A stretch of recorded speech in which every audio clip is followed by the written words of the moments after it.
Hello and good afternoon. Welcome to Medinexo and the Research Nexo webinar on diversified clinical trial sites for the world.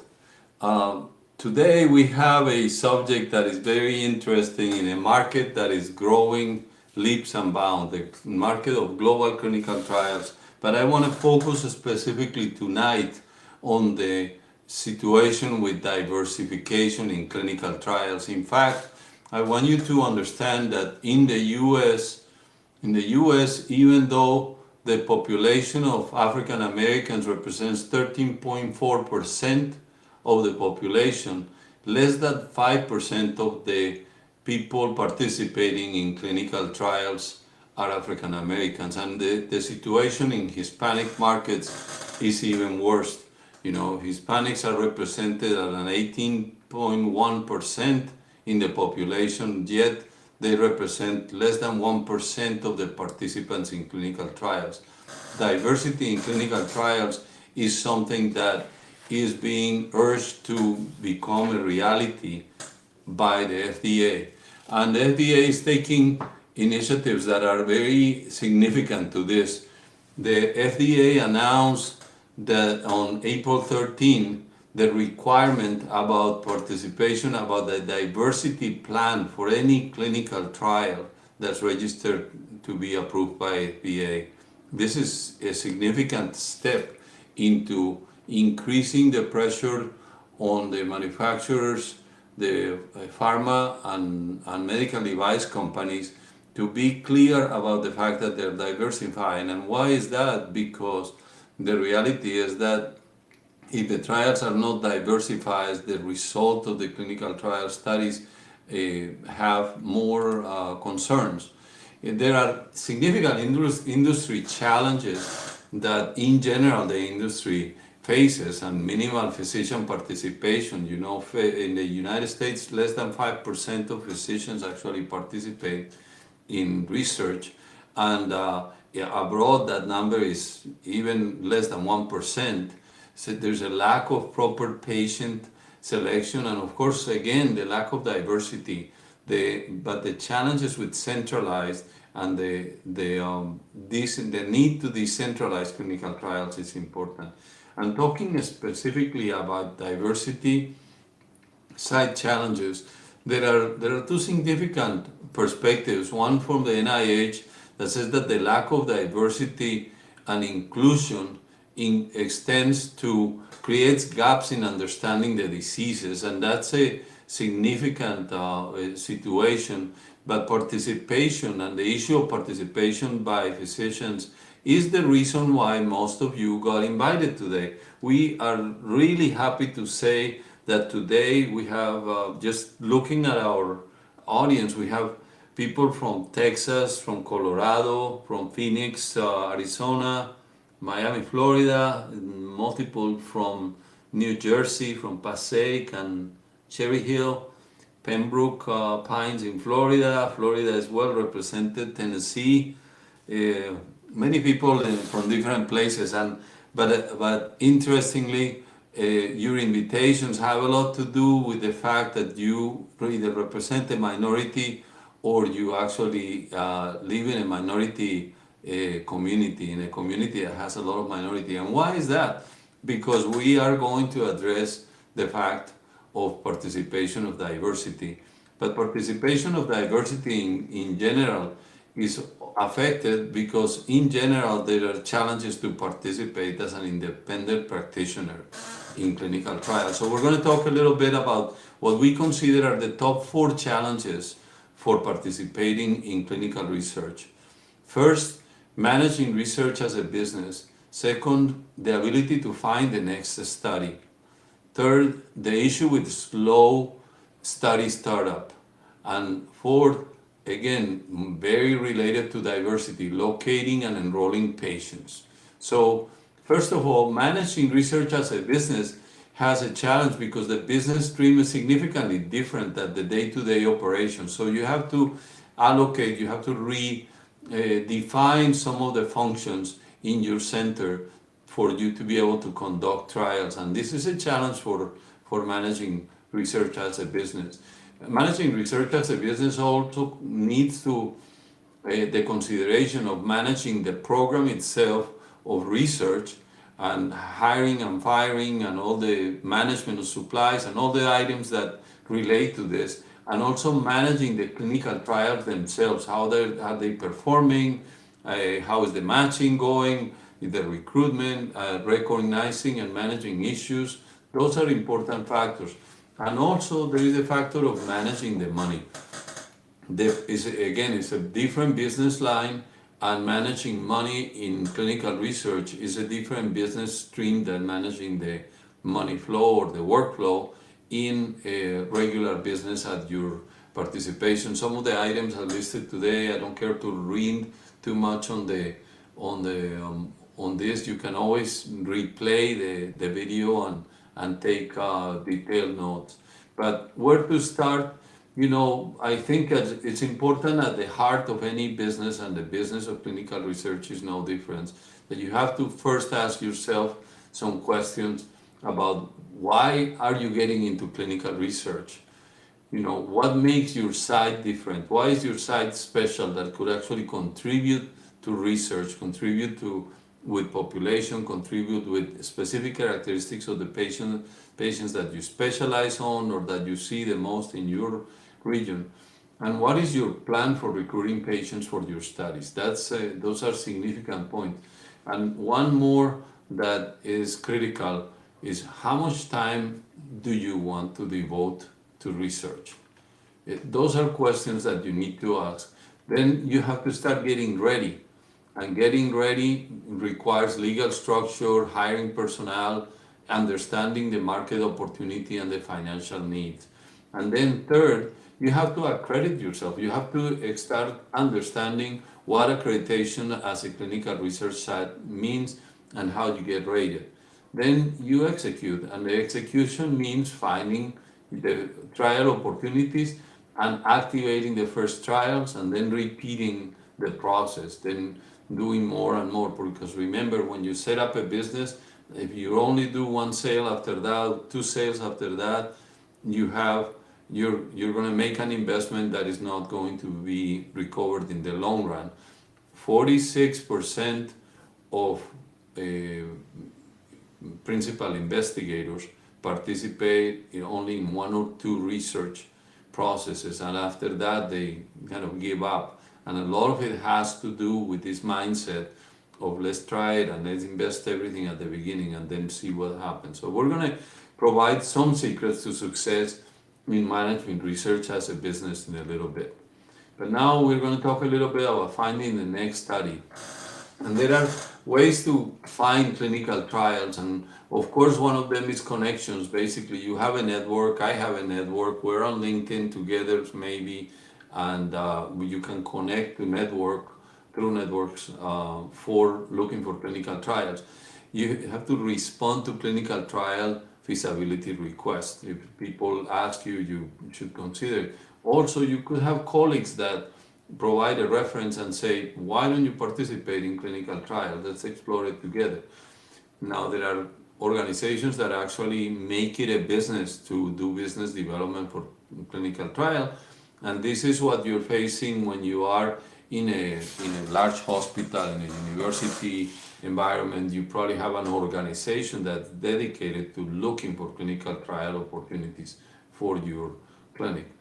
There are site management organizations, of course, that you can actually join or find and make yourself available to them.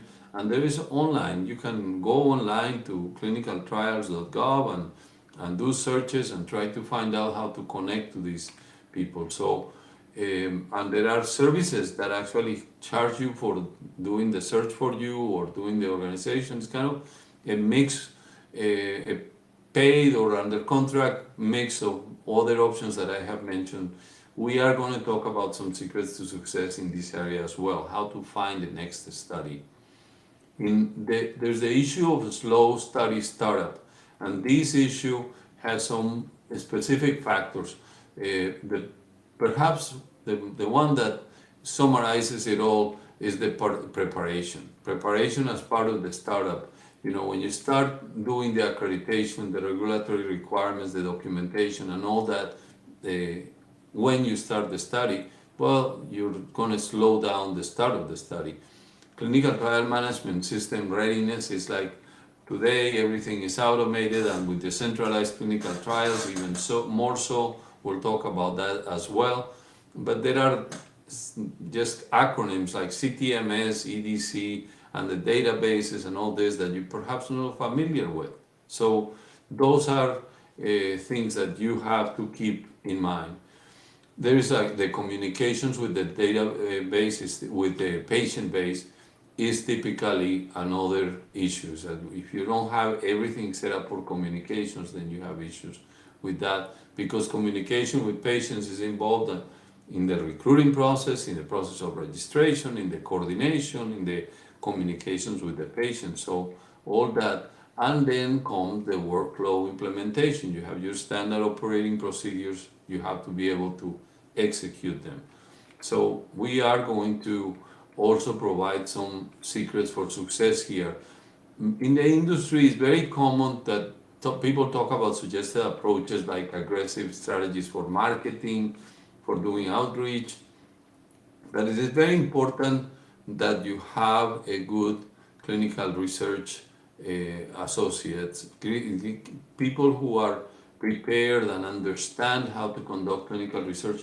And that is not, I'm not talking just about the principal investigator, I'm talking about the team.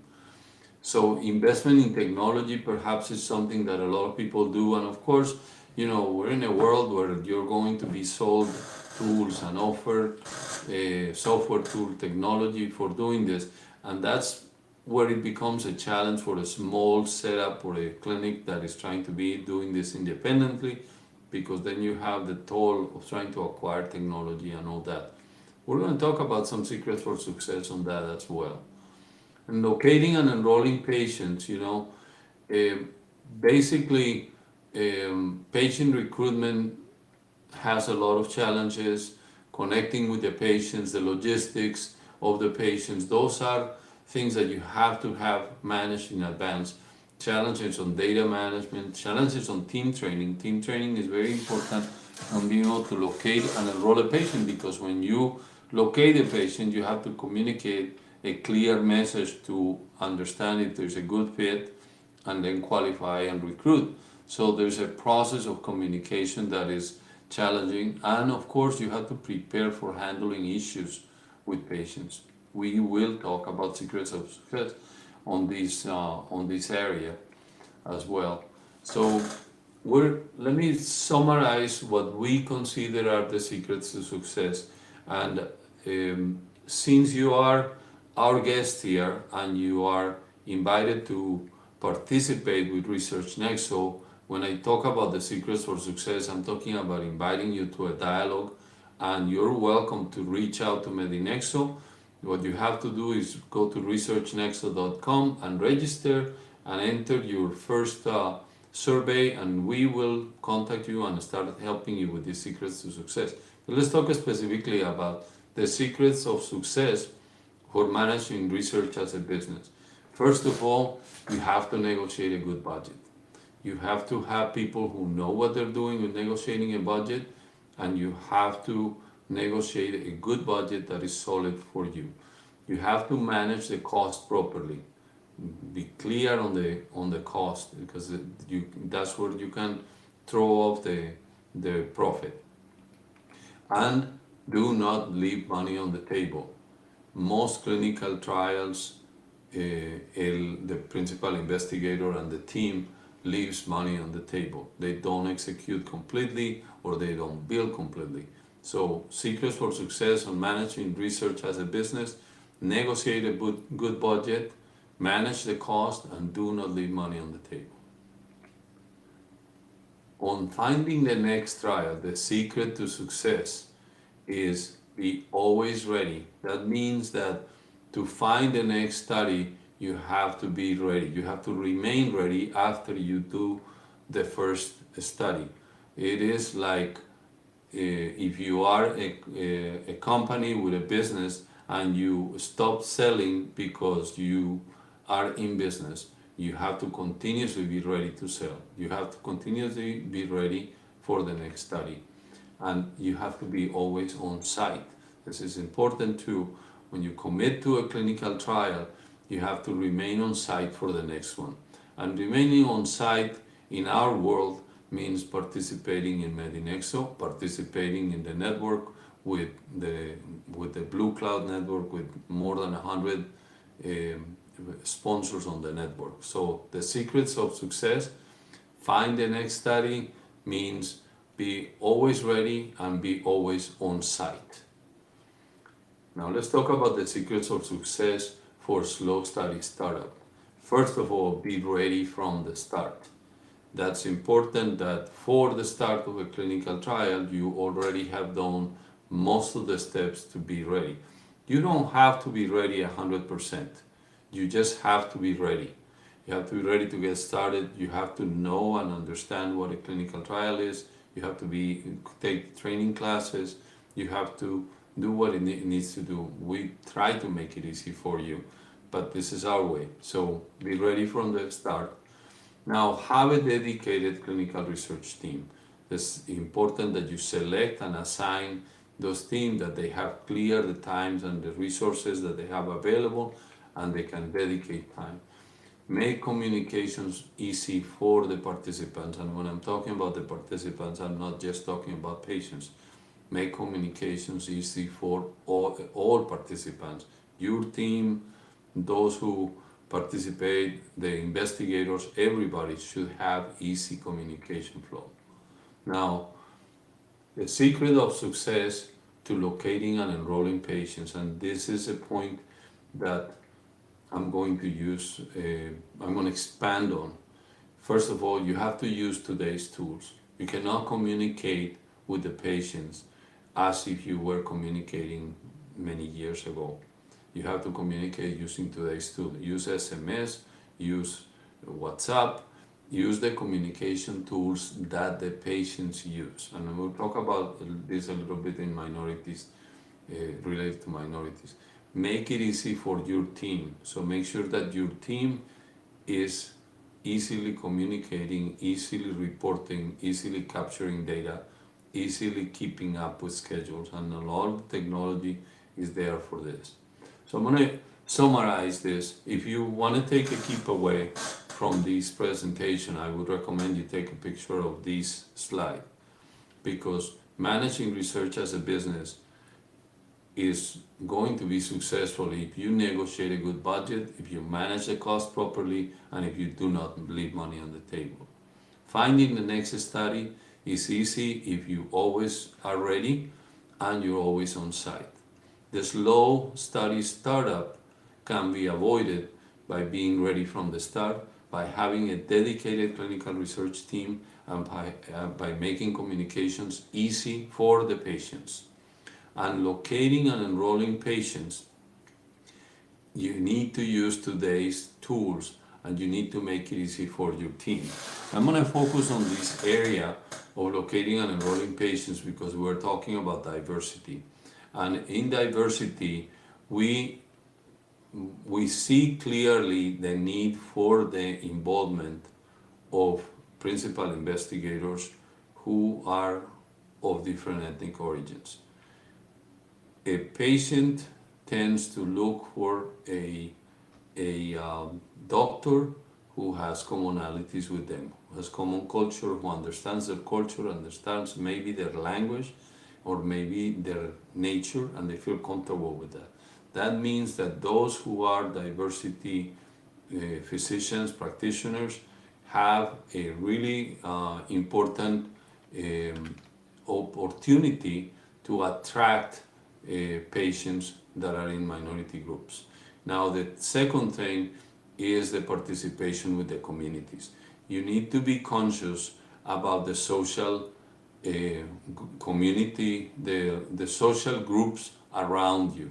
And those social groups can be not all even physical, they can be virtual, but if you have associations, if you have churches, if you have community forums that you can participate in as a doctor, as a group, as a clinic, you can actually more easily attract those populations.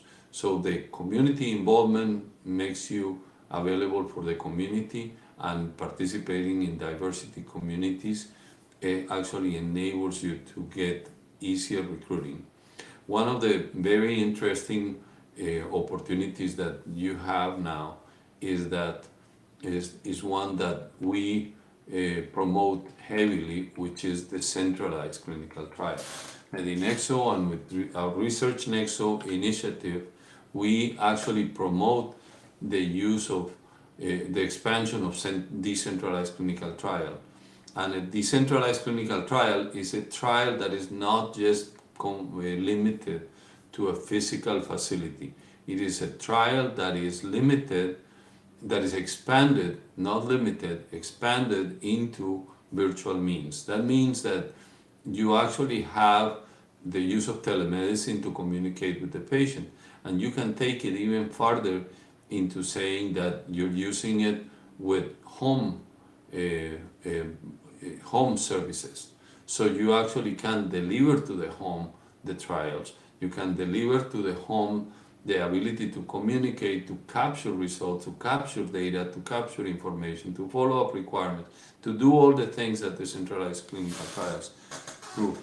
A survey I just read by a CTMS provider um, actually showed that diversity involvement at that level can be actually increased and is very favorable when you are actually doing decentralized clinical trials. And the reason for that is because you're using communication tools that they use all the time. For example, in the United States, Latinos are heavy users of WhatsApp. So if you're doing clinical trials and you want to communicate with Latinos, perhaps WhatsApp is the way to do it.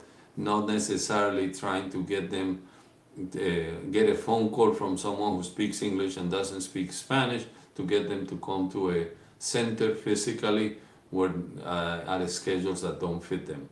So these are the differences in communication that actually the ability to do decentralized clinical trials can bring to you. I, of course, am here to recommend the use of Research Nexo and involvement in this. You have to go to researchnexo.com to benefit from this. But now we are going to take the time to go and invite to our forum our guests. And I have today invited for our forum Dr. Miguel Vasquez Padua, who is an expert in clinical trials, and he will be joining us shortly.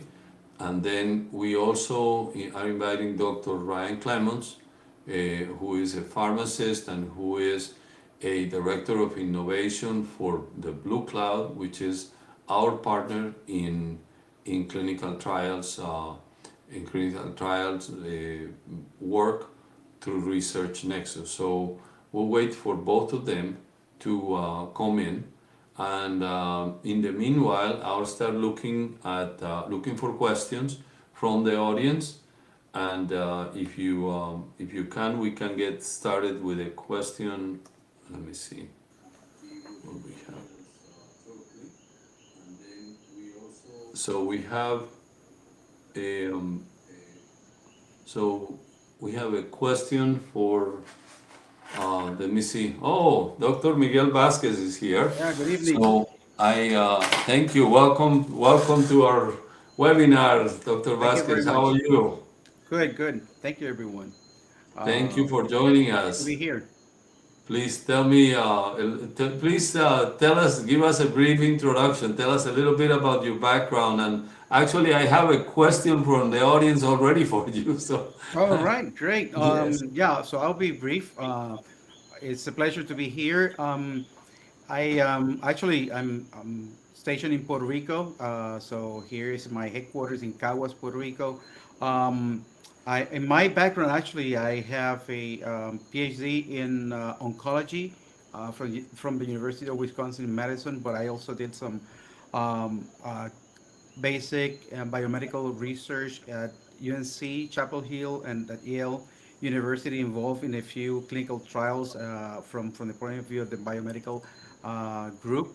Uh, have an academic in Puerto Rico academic experience doing my own research and being a professor at a medical school for several years, and then moved to the pharmaceutical industry with companies Pfizer and GlaxoSmithKline, where I was in the medical affairs division, particularly medical research per se. I also have a experience in the healthcare environment, being part of healthcare networks and systems, and also with NGO on the clinical trials arena per se. So happy to be here. In our group, we have expert professionals who have a lot of experience working with CROs and sponsors, CRAs. Those are clinical research associates, clinical research coordinators, regulatory affairs managers, same as quality affairs people. So happy to be Yes. here, and we are here to really to support you. Thank you so Thank much. you so much, Miguel, and I am very happy to have with us as well Dr. Ryan Clemons. Dr. Clemons, please go ahead and introduce yourself. Tell us a little bit about Blue Cloud and what you do. Hi, yeah, Dr. Ryan Clems. I am the VP of Business and Science Innovation at Blue Cloud. And Blue Cloud in this whole process is the regulatory and the compliance component in order to do clinical trials. So our system allows for you to have GDPR wallets, which allows you to upload all of your credentials, such as your licenses, resumes, CVs, anything that would be pertinent to a CRO or a sponsor that would need to know in order to conduct clinical trials with you. And we also offer education, so education that's specific to clinical trials, and also help with the process of getting educated on maybe SOPs or study specific protocols. So we offer all of that through the GDPR wallet, so it's a one-stop shop to make sure that you're remaining compliant, outside and inside a clinical trial. Excellent. Yeah, this is a dream come true for someone getting started on clinical trials. So I really appreciate you being here. I'm gonna go straight to questions from the audience because we have a healthy showing today, and I'm happy to ask. It says for Dr. Vasquez, how many patients do we need to recruit to participate in a trial? Yes, that's a very good question. It actually depends on the type of study that you get involved with. For example, in my experience, when we see, for example, the case of very complex trials like on oncology, sometimes you only need to get on board maybe or screen enough patients to get four to up to maybe 8 or 9 patients, maybe in a year and a half, up to 2 years. You have to also keep in mind that when you're talking about a study, even though you may have the population that you think will be amenable for the study, there are so many inclusion and exclusion criteria that you have to work with. Also, getting patients to really consent to participate. So you have, so your funnel of your total patient population to actually the ones that actually get in the clinical trial, there's going to be a reduction. However, for maybe specialty clinical trials, usually you don't need that many. However, they totally different when you are doing, like, for example, vaccine trials, primary care trials. Usually you may be asked to have a couple of dozens, let's say 20, 30 patients, maybe even more. Depends on the type of patient and the type of study, one. And number two, whether you are involved in a phase one, phase two, three, or four clinical trial, because as you go from phase one to through phase four, you go from a small group, maybe 10, 20 patients, 30 patients, up to probably hundreds or thousands. If you look into, for example, rare diseases arena, those they will usually look for very few patients because they are so difficult to get to.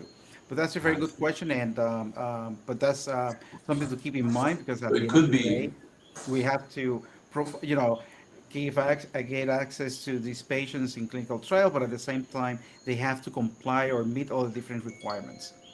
Perfect, thank you. And I have a question for perhaps for Dr. Clemons. How do sponsors find us in for clinical trials?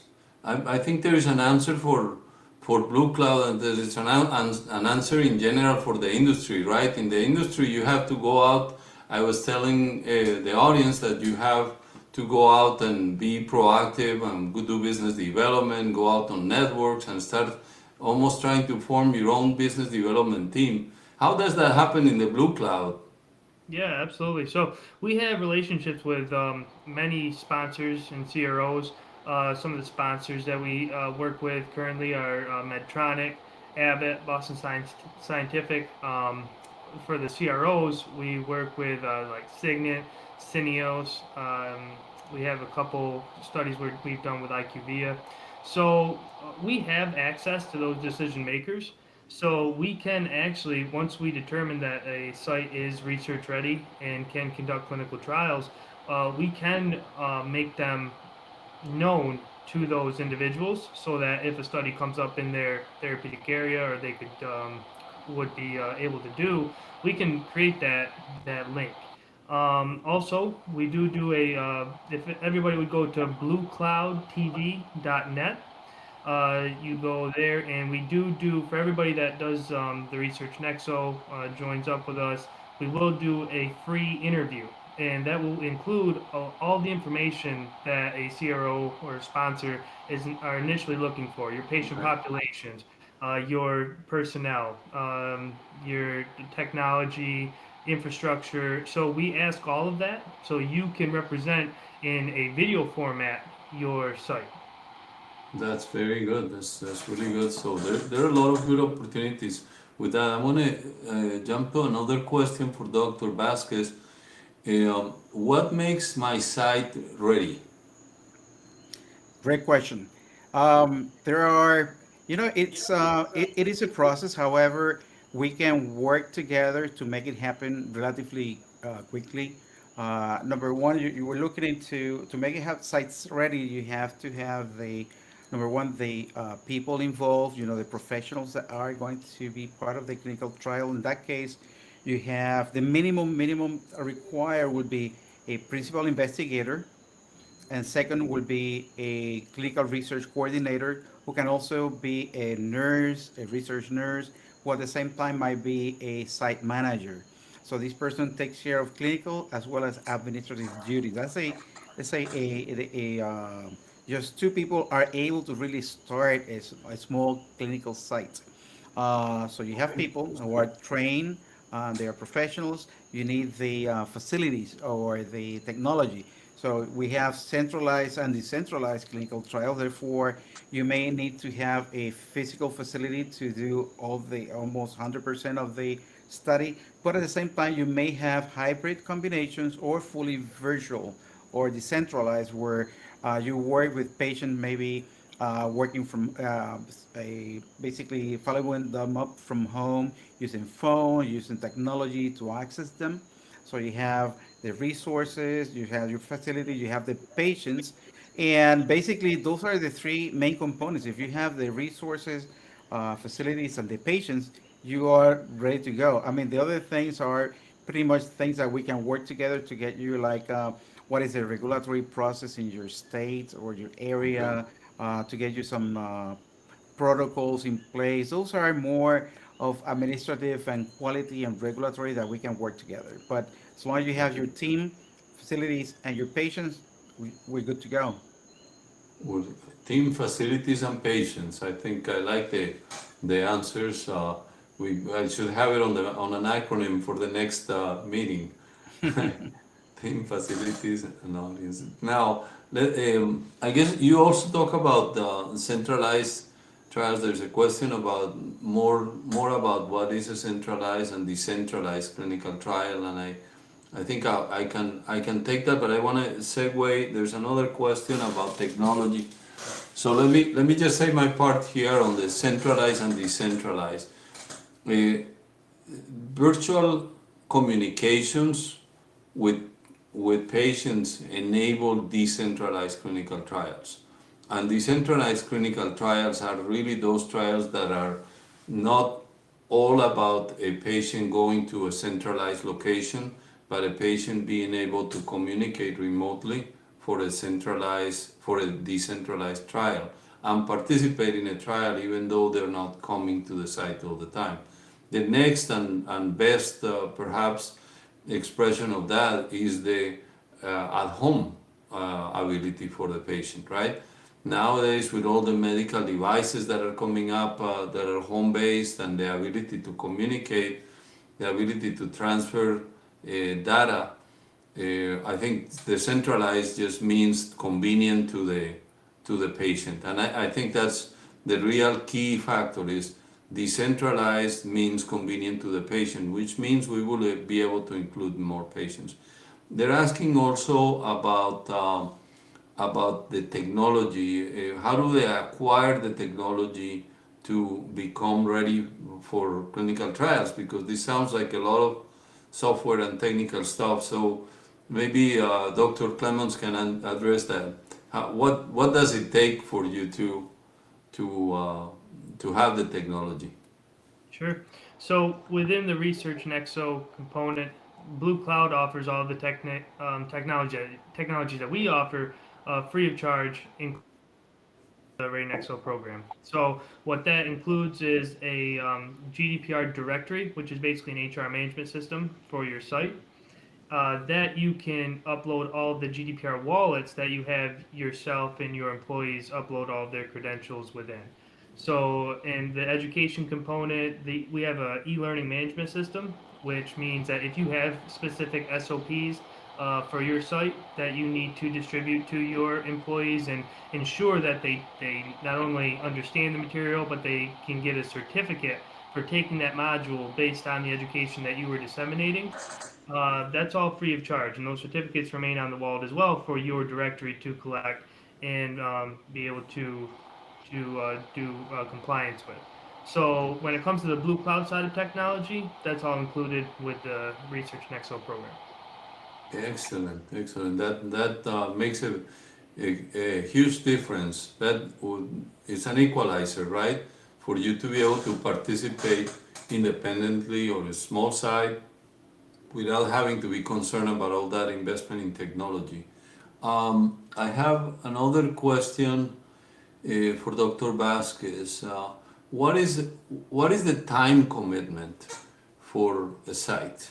I just was talking to a principal investigator that saying my biggest concern is how much time am I going to have to allocate for this? Right. That's one of the most important questions that you and your team have really considered when you are getting to a clinical trial.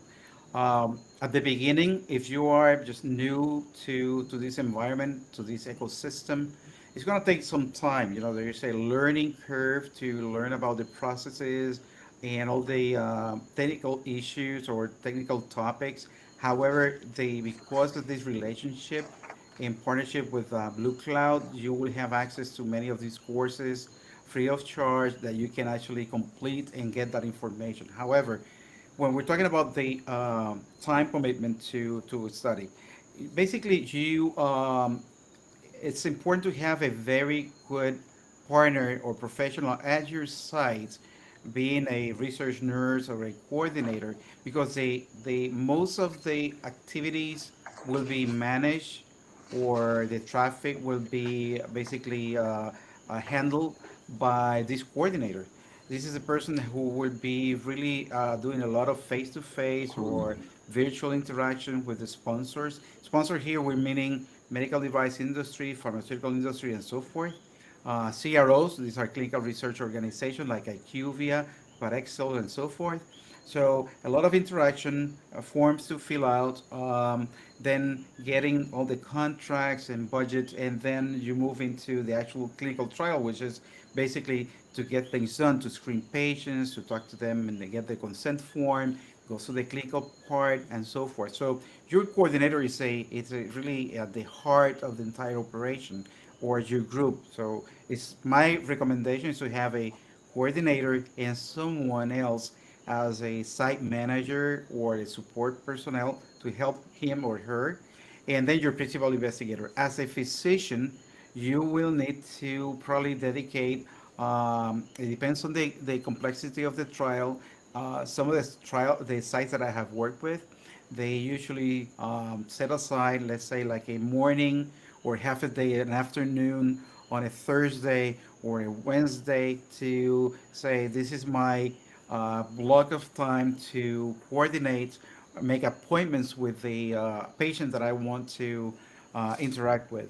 So if you have one or two trials, it's gonna take some time to get there, but you can have, the time commitment is not as much as you have to read, you have to do the training before the trial actually start. Once you have more than two or three, you can engage in more clinical activities. However, we always encourage every site to include or reach out to other colleagues so that you may have other colleagues in your own team or across the hallway who are interested in participating, and therefore you distribute that kind of a load. So companies nowadays are very conscientious of the heavy burden on physicians, especially, and also on nurses because of the lack of professionals available for, actually in healthcare. This issue that we have with the jobs and the availability of professionals to actually be able to fill those jobs. So they are very, let's say, flexible in terms of your time and the opportunity. So I would say if you take your week, you may say probably half a day, maybe a little bit more than half a day in general for time to dedicate to research. Very good, very interesting. And one other question I have is about recruiting minority patients. The reality of the how. How do you recruit? What is different about recruiting minority patients? And I, I want to give an insight myself on this, and I don't know if perhaps Miguel wants to add to this from his perspective as a Latino. But having worked with Hispanic market in the U.S., you understand that the communication is different, that it is important to be language aware. It is important to have interfaces that facilitate communication in multiple languages. It is also important the cultural sensitivity when you do that. So it is key that your staff also is aware. If you're conducting, just in healthcare in general, attending patients in the African American community, you have to understand the culture. You have to understand the nuances of communicating with people in a different cultural subset, and specifically in the Latino community, which is where I have more experience. It really is important to understand diet, understand culture, understand music, understand where they gather. Because if I was to recruit Latinos for participating in clinical trial, I would recommend you understand very well where they gather as a community. If they visit churches, if they visit community centers, if they visit certain websites, certain Facebook groups, things like that. If you're going to do this online, if you're going to do this in person, go to the churches and the places like that, or send your people to do it. I know the VC doctor doesn't do that directly, but on the doctor side, I think the burden is a lot on the trust and gaining the trust of your patients and getting your patients to refer patients who could benefit from that is a big asset. We need more participation from patients from other ethnicities, but in order to get that, we need more participation from doctors from other ethnicities. I think that's important. So that's my message in general. What do you think, Ryan or Miguel? Any other suggestions? I think that you hit on the point of being there where they are, where the different minorities are. There's a lot of education really to be done. It is important to get you have a perspective of the context of why different subpopulation, not only minorities. When we're talking about underserved and underrepresented communities, we're really expanding beyond minorities. We're talking about groups or racial minority, ethnic minorities. We're talking about different group of individuals as actually was presented by the FDA last week. So the idea is that you know where they are, but the one thing that I would recommend that I have seen before, as Jorge very well mentioned, and I have seen in the U.S. where you have activities with different churches. So that's one way that you can actually interact with them.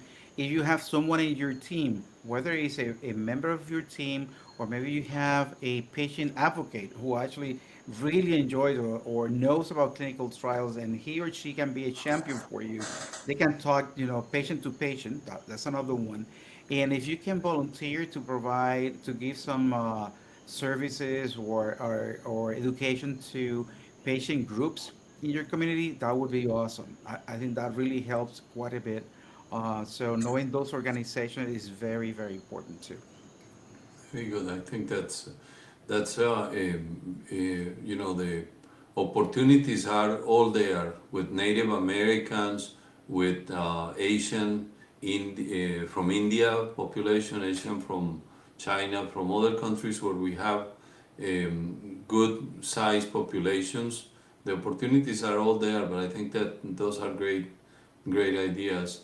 Um, I promised this was going to be a 45-minute chat, and we have reached that limit.